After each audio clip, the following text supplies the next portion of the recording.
Binabit-nabis kaya na yan. Sana po, pre, maraming salamat sa pagsoli mo ng cellphone kay Madam. Madam, anong pangalan niyo, Madam? Lydel po, sir. Lydel. Valdez po. Ito pong tricycle driver natin na bayani.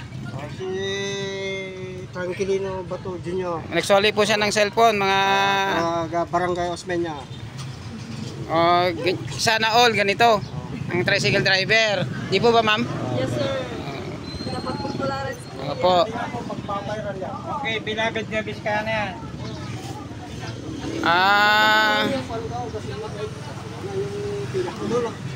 Yung pila na lang daw niya ang inihingi po ng ating tricycle driver.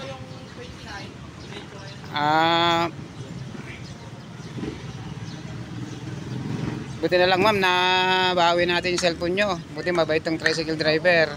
Kung iba-iba yan, wala na. Ay, Madeng. Sige, salamat ka lang.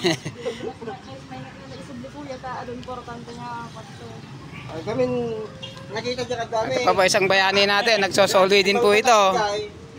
Marami na rin napulot to. Ilang beses na rin po nagsoli. May tumutulog yung cellphone mo. Wala yan, tamo. Okay, bye-bye na po.